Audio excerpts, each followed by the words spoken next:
I'm estranged from my father simply because he married the mother of the girl who was bullying me when we were 8 years old.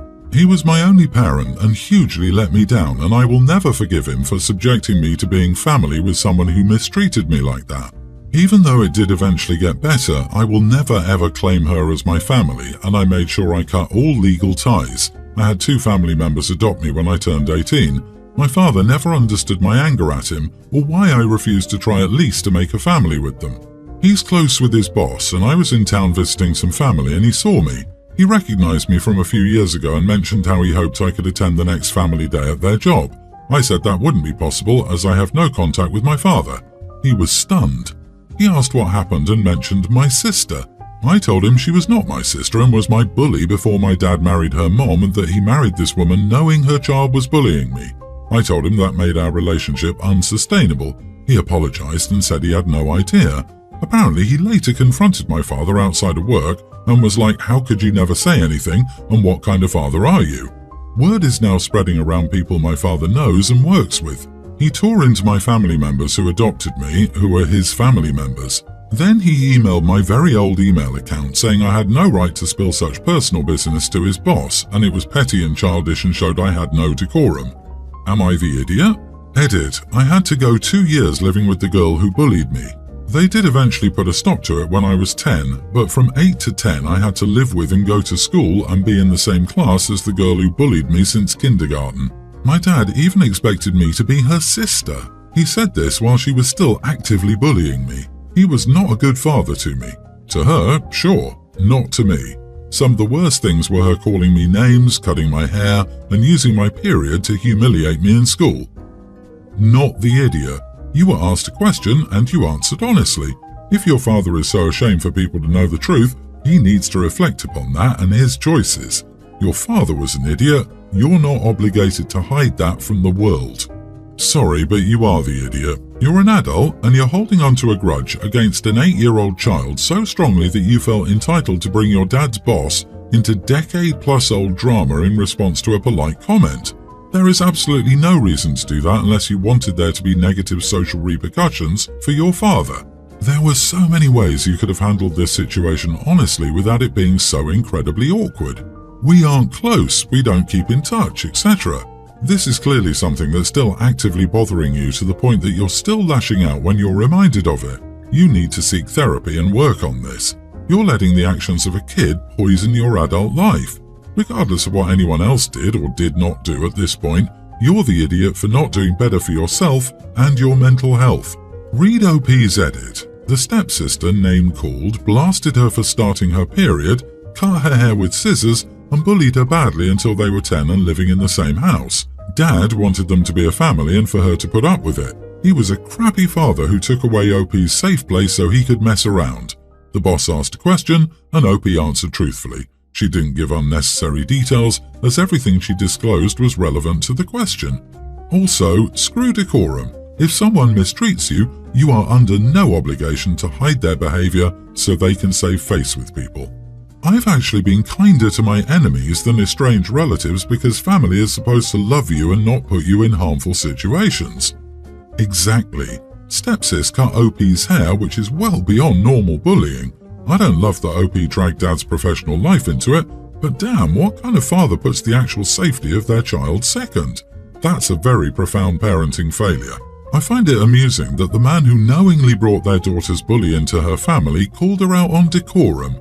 His getting reamed by his boss and the truth being spread across town are the consequences of his actions.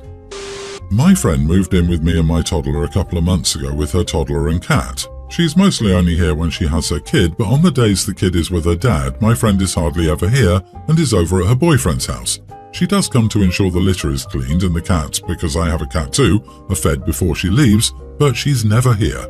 It was an entire month of her leaving the house right after getting home from work, spending some time with the cat, then going straight to her boyfriend's. Most nights she doesn't even sleep here. She was starting to leave when I asked her if she was going to her boyfriend's. She said yes, then grabbed her keys. I stopped her and said we really needed to talk about her constantly at her boyfriend's. She said, "What is there to talk about?" I told her I didn't appreciate her going there almost every day if she was going to live here and that there needed to be boundaries. My friend said she's there every night that she has her kid and only leaves when she doesn't because that's the only time she can see him. She stated that she would invite him here, but she wants to be courteous to my son and me, so she goes over there and ends up staying the night so that she isn't coming through the door very late when my son is sleeping. She asked if this was about her leaving the cat there some days and mentioned that this was not something I told her would be an issue when establishing house rules. I told her it wasn't about the cat, it was about her never or hardly being here for days at a time when she lived here. She said she wasn't going to just not see her boyfriend and didn't understand the issue, then walked away. This confused me and now I'm wondering if I might be wrong. Am I the idiot? Edit, she's also said that she shouldn't have to adjust her social life just because she moved in, but I've told her it's my house, I have rules and boundaries. She's moved into it, and I feel like she can move in with her boyfriend if this is really a problem. You are the idiot. I just read somewhere that boundaries are limits you set for yourself. Control is limits being set for others. There is no reason for you to have any control over where she spends her time. Why do you need her to be home? If you would like to spend some time with her as your friend, then you should just tell her that instead of trying to control where she spends her time. Having a roommate who's hardly home seems like a dream situation to me, unless the reason for having one is for companionship. This is bizarre. You're being a little single white female about this. It's very weird. What do you want from her? A babysitter? Did you think she only moved in to be at your beck and call every day? She has her own life, and you already said the cat wasn't the problem. She's not your teenage daughter. Why does it matter if she's away from the house? It doesn't sound like she'll be your friend for much longer.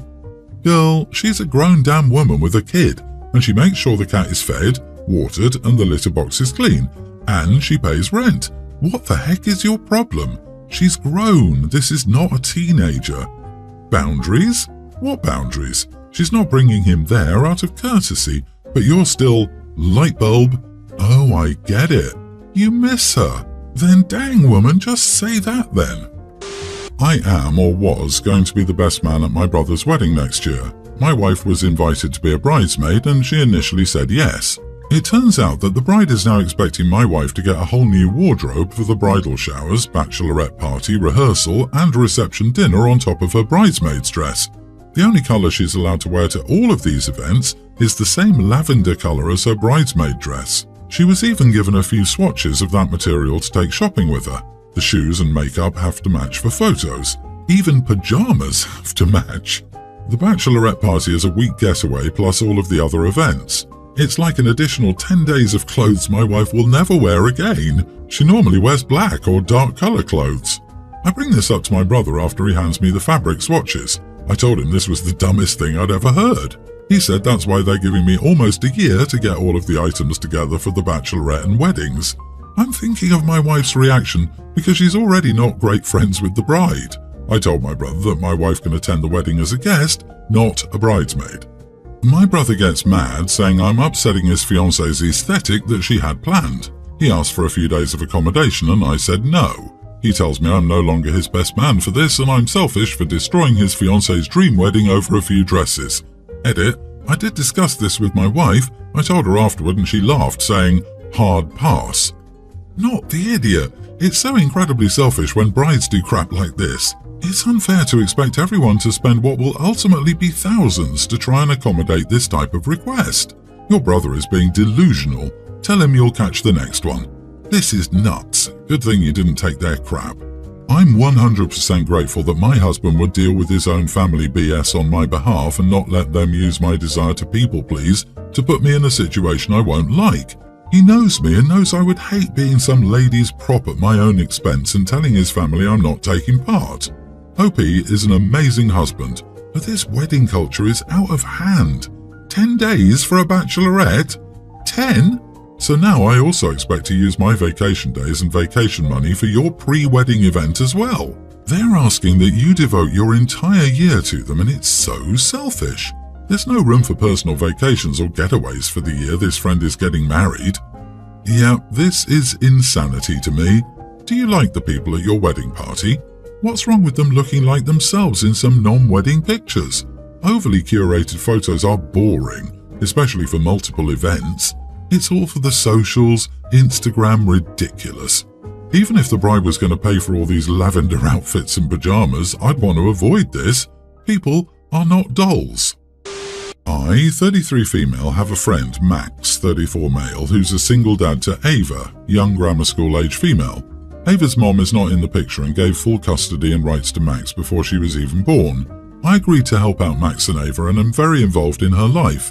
I will admit I used to like Max, which is mainly why I agreed, but it was just a crush and I got over it pretty soon after, but still helped out with Ava. I get on very well with Ava and she calls me her aunt.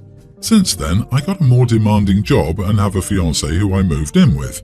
His place is far from Max's and I find it harder to meet up with Ava, but I still try my best to see her. Now I'm pregnant and my pregnancy is high risk. My fiancé and I agreed that I would take time off until the baby was born and would think about going back later. I currently work freelance and pick and choose what projects to take on. I told Max for the time being I'd like to reduce how often I see Ava, as I can't keep up with her in my condition. Max tried to negotiate to drop off Ava at mine, but my fiancé and I firmly said no. He works long hours and I can't be there for her one-to-one. Max and I still share the same friend group, so I'll see Ava sometimes socially, so it's not like I've cut her out of my life. Max is calling me the idiot for not helping look after Ava and saying I'm essentially abandoning her, and I've put him in the situation of explaining this to her. I feel bad for not being able to be around Ava as much, but I currently have very little energy and have stuck to my decision. Not the idiot for wanting to prioritize your family. However, I feel like you should explain this to Ava yourself. I do not care for Max. You had a crush, you moved on, and your priorities changed accordingly. That's okay. However, the girl sees you as part of her family almost, and she was used to hanging out with you. If you stop it so suddenly, she'll be heartbroken and bewildered.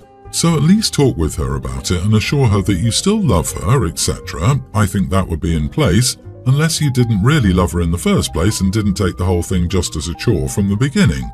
Imagine if a dude came on here and basically said, I became a huge part of a child's life because I was crushing on their mom and thought it would be a good way into her pants. Anyway, now it doesn't suit my lifestyle, so I've noped out of the situation and the mom is all mad. I just can't help but feel that everyone would be calling them a monster, or at the very least, they definitely wouldn't be attacking the single mom. The issue is she shouldn't have started that in the first place. There's always something that could happen, but becoming an influence on a child's life because you want to get with their parent will drop them way low on priorities. It was low-key sleazy of OP. I disagree. Max sure is an idiot. He can't drop her off, so he's telling her you abandoned her. Why can't he come over with his daughter to help out and show her what a good supportive friend does? She isn't your child. It sounds like he was using you as a babysitter and substitute parent. He then tried to guilt you into going back on your statement. Agreed. Why isn't he supporting OP in her time of need when she helped him in his time of need? Time for Max to hand down baby clothes and help OP and fiancé shop for cribs and car seats. Time for Max to come over with a drill and help fiancé tether the furniture and install child locks. Instead, what's he doing? Demanding free childcare. Probably because he knew about the crush and used it to get a free babysitter. My husband and I own our own home, so our son has lived rent-free with us after finishing college, but I think it's harmed him lately. He's 27 and has never had a job. When I suggest getting a job, he says he's worried he would be stressed at work.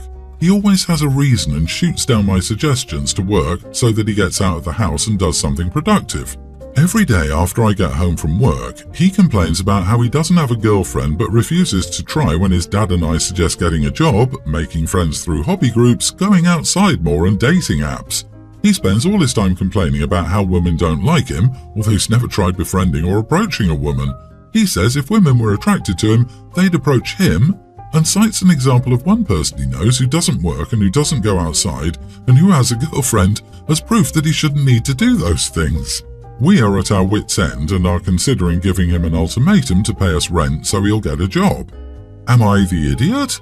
Worried he'll just become homeless because he seems to hate the idea of working, but I'm at the end of my rope. Not the idiot, but you've done him no favours by allowing him to be a bum for at least 5 years.